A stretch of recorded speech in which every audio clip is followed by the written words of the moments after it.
Did you know why famous brands are famous?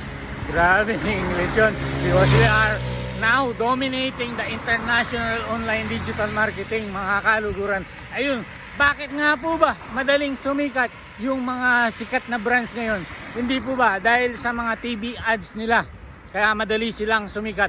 Pero ngayon ang trend po is online digital na. So gagawin na nating digital ang iyong business. So kung ikaw isa kang business owner na gusto mong mag times 10 ang iyong sales, mga kaluguran, kailangan mong pumasok sa online digital marketing. Kailangan mong ilagay sa ang product mo, ang business mo sa online digital marketing.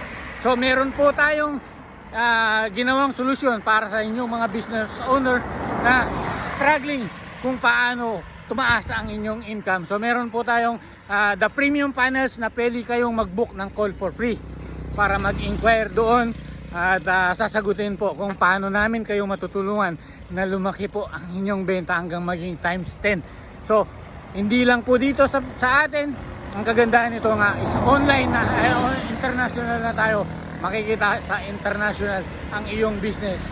Kaya kung ikaw may business owner, kadalasan po kasi sa area mo hindi alam na existing pala yung ganyang business sa area mo, kaya minsan hindi ka napapansin.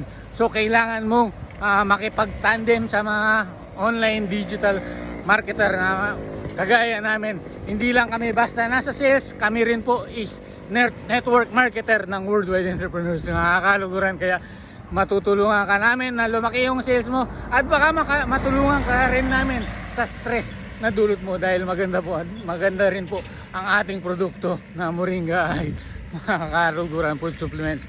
Kaya ayun, double purpose po ang gagawin nating negosyo. Matutulungan ka namin sa business mo at matutulungan ka pa rin sa yung health mo, mga kaluguran. Kaya ano pang hinihintay natin? Tara, mag-usap na tayo, pag-usapan natin, at baka sa mga susunod na araw makita nyo ko sa mga businesses nyo na mag-iikot para sa pag-usapan ang online digital marketing. Gagawin na nating automated ang business mo, mga kaluguran. Is that sounds good pa ba? Kaya ayun muna. My name is Marvin Panlaki po, na nagsasabing in everything we do, just always do it the ethical way. Have a great day, mga kaluguran.